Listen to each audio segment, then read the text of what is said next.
잠깐 그 NC소프트 얘기 하나만 더 해드릴까요? 좀만 더 설명해드리면 왜 설명해야 되는지 알려드릴게요. 보세요. 한 명이 아까 100억 썼다 했죠, 그죠? 한 명이 한 캐릭터, 자기 캐릭터 꾸미는데 100억 쓴 사람도 있다고 했잖아요. 몇십억씩 쓴 사람도 엄청 많아요. 이게 왜 이런 현상이 나왔냐면 가챠 시스템 때문에 그렇거든요. 가챠 시스템은 들어보시긴 하셨죠, 뉴스에서. 이게 뭐냐면 확률형 뽑기 게임이라는 거예요. 게임 내에 게임이 있어요. 그래서 약간 도박처럼 그 빠친코 돌리듯이 돌려가지고 대박 아니면 쪽박 이런 게 있거든요. 돈을 막 수백만 원 때려 박아서 아무것도 못 건질 수도 있고 잘 건지면 좋은 거고 막 이런 게 있어요. 아무튼 그 이해 잘 못하실 거예요. 요거 가챠 시스템에 대한 잡음이 많아요. 이거 너무 도박 아니냐, 이게 무슨 게임이냐, 너무 심한 거 아니냐. 그래서 막 살인사건도 나고 그랬죠. 불미스러운 일들이 많이 있었어요. 뭐 가령 예를 들어서 아빠가 자고 있는데 아가들이 핸드폰 잘못 눌러가지고 몇 천만 원 결제된 경우도 있었고 막 그랬거든요. 아니면은 뭐 청소년들이 부모님 폰으로 몰래 몇 천만 원 끌었다가 뭐 환불 안 되고 막 그런 경우도 있었어요.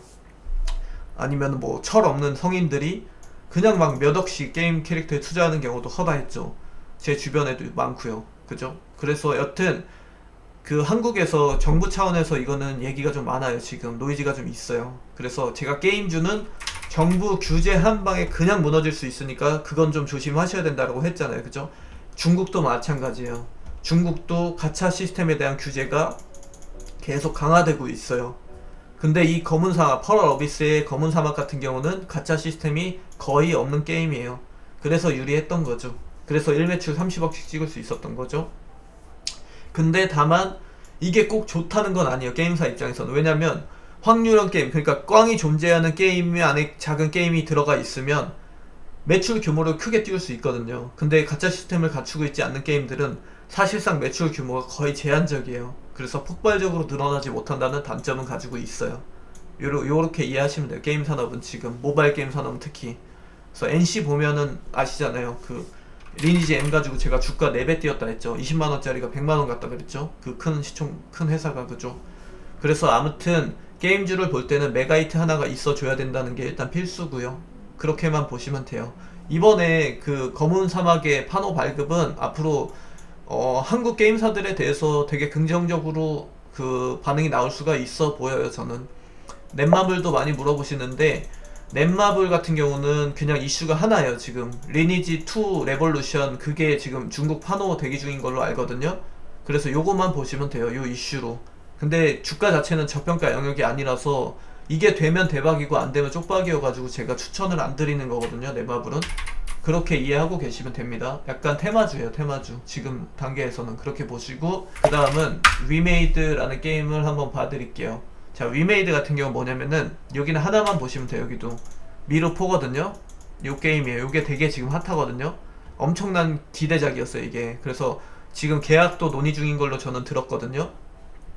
6월자 발표 자료를 봤는데 그 브랜드 모든 우리나라에 상장된 모든 기업들 가운데서 게임 브랜드 평판 요 친구가 7위 했더라고요. 딱 진짜 초대형사들 빼고는 거의 1위죠. 그죠? 중소형 게임사 중에서는 1위인데 자본금 규모가 일단 되게 매력적이에 80몇 억이죠. 일단 되게 좋죠. 액면가 500원 완전 나이스하죠. 그죠? 자본금 사이즈가 되게 좋아요. 일단. 그리고 미로2 때, 기존의 미로2 때 중국에서 누적 그 이용자가 제가 알기로는 4억 몇천이었어요. 4억 이상이었어요. 4억 명이라는 거예요. 4억 명 이상이었고 매출도 2조가 넘었었죠 이때. 그죠? 메가히트를 쳤어요. 그래서 이거에 대한 기대감, 다음 차기작으로 보는 건데, 여기 그 위메이드 같은 경우는 제가 되게 오래 봤거든요. 이 기업은 기존에는 자본들이 좀 되게 많았어요. 여기도. 그러니까 미르 그 IP라 하거든요. IP가 지적 재산권을 말하는 거예요. 게임사들에서는. 그래서 미르 IP를 가지고 여러 가지 막 소송도 되게 많았고, 국제 중재 재판소라는 곳이 있어요. 그래서 거기서 이제 침해 판결 그 승소를 했죠. 여기서 엄청 많았어요. 한 50건 넘던데 소송 걸린 것만. 건 거죠 이 친구들이. 그래서 그거를 승소한 것들도 많았고 막 그랬는데 몇몇 소송은 아마 지금도 진행 중일 거예요. 그래서 배상금 지급을 다 받았는지 모르겠어요. 오래돼가지고. 여튼 방금 설명드렸던 거를 IP라 해요. 이 개념을 아셔야 돼요. 게임을 보시려면 IP라는 개념을 정확하게 알고 계셔야 되는데, 다시 설명드릴게요. 이게 뭐냐면 게임사들이 가지고 있는 어떤 게임의 컨텐츠, 뭐 캐릭터, 스토리 라인, 어떤 뭐 게임의 그 소스 코드 그리고 타이틀까지 싹 다 아울러서 그것에 대한 권리를 말하는 거예요. 이게 IP를. 이게 대세거든요 지금. 그래서 이거 그 개념은 꼭 알고 계셔야 됩니다. 왜 그러냐면 어떤 게임이 하나 터지잖아요. 만약에 뭐 거북이라는 게임이 하나 터졌어요. 요걸 가지고 온갖 캐릭터 다 짜내고 팔아먹고 하잖아요. 그죠? 기존에 그랬죠. 그래서 단순한 영역, 그냥 게임사들이 지금 단순한 게임 영역에서 이제는 캐릭터 사업까지 이제 전개를 하고 있는 거예요. 그렇게 이해하시면 돼요. 그러니까 그만큼 게임 그 시장의 스펙트럼이 좀 넓어지고 있다. 그렇게 이해하시면 되겠죠. 그쵸? 여튼 그 위메이드 같은 경우는 소송도 거의 다 이기고 있고 미르라는 아주 스테디셀러 모델도 가지고 있고 중국 확장성까지 좋습니다. 그래서 재무도 되게 좋아요. 그래서 앞으로 출시될 그 신작에 대한 기대감도 좀 있고 게임사 가운데서는 중소형 게임사 가운데서는 저는 매력도가 탑이라고 봅니다. 이 친구가. 그렇게 보시면 돼요. 아시겠죠? 되게 오래 봤던 기업이고 좋아요. 그냥 좋습니다. 다음은 W 게임즈 한번 봐드릴게요. 제가 시간이 너무 없어서 조금만 말을 빨리 할게요. 지금부터는. 자, 여기는 W 게임즈예요. W 게임즈 여기 같은 경우는 뭐냐면 어떤 거 보시면 되냐면 자회사 DDI의 나스닥 상장 이슈가 있었죠. 최고 이슈였죠. 그죠? IPO 시장에서 계속 기대감을 가지고 있었어요. 근데 그 과정이 취소돼 버렸어요. 상장 직전에 김이 샜어요. DDI는 그냥 소셜 그 카지노 게임 같은 거라고 보시면 되거든요. 뭐 글로벌 시장 점유율이 아마 한 5위 정도 되려나 지금? 그 정도 될 거예요. 그 정도 되는 자회사인데 요거를 나스닥에 상장을 시키려고 했어요. 상장시켰으면 그냥 날개 달고 날아갈 뻔했죠. 그죠? 좀 아쉽죠. 기존 주주분들은. 여기 이제 그 DDI 자회사인 DDI에 비교되는 회사가 사이플레이라고 요 친구가 나스닥 상장사거든요.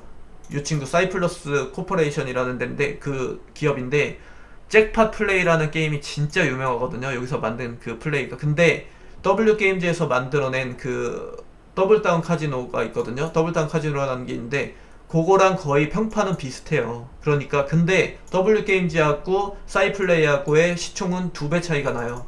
그러니까 기업 내용은 거의 유사한데 그 기업의 주가는 반토막이라는 거죠. 그러니까 비슷한 환경에서 직접 비교를 했을 때는 W게임즈가 그 사이플레이에 비해서 굉장히 저평가라고 볼 수 있는 거죠. 이게 이제 그 나스닥과 코스닥의 뭐 차이다 이렇게도 볼 수 있고 좀 서글프죠. 그죠?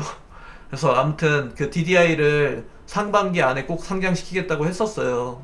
근데 대표하고 주관사하고 의견이 좀 안 맞았어요. 여기는 W게임즈 대표하고 주관사들이 누구였는지 기억이 안 나요. JP모건이랑 누구였는데 아무튼 그 친구들 중에서 하나랑 좀 안마 트러블이 나가지고 주관사를 교체하기로 하면서 주가가 이땐가 크게 흔들렸죠. 그죠? 그래서 그런 상황이고 DDI 상장을 기다리고 있는 상황이에요 지금. 그래서 상장이 될지 안 될지는 의견이 반반이더라고요.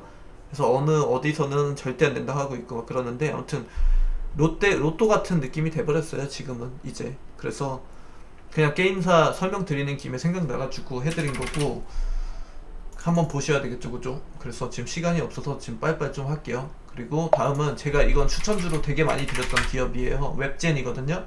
여기도 예전에는 공식이 있었어요. 3만원 초반에 사서 35,000원에 팔면 됐어요. 그냥 되게 뻔한 공식처럼 움직였던 기업이라서 엄청 해먹었고 막 작년에 추천도 많이 드렸었어요.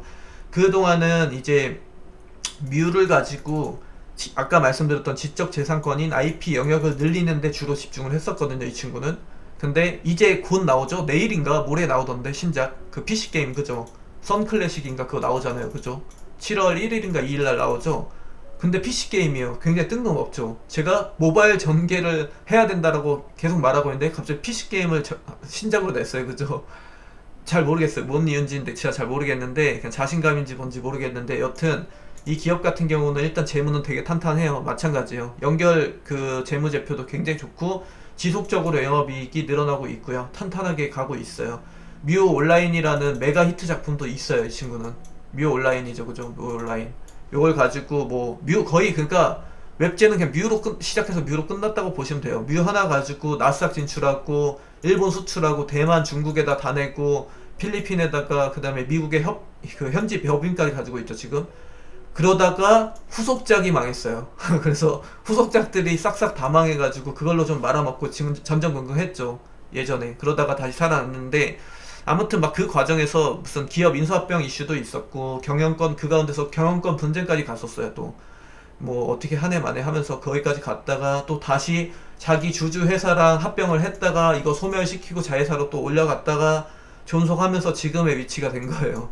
스토리가 되게 좀 더럽죠, 그죠? 그래서 아무튼 IP 관련해서 제휴 사업도 되게 많이 하고 있고 모바일 게임 시장에 되게 좀 자연스럽게 연착륙을 했다라고 저는 평가하고 있어요. 감히 제가 그냥 평가한다면 그렇게 보고 있고 퍼블리싱도 하고 그다음 개발도 같이 하고 있어요. 그러니까 유통도 하고 자체 개발도 한다는 거죠.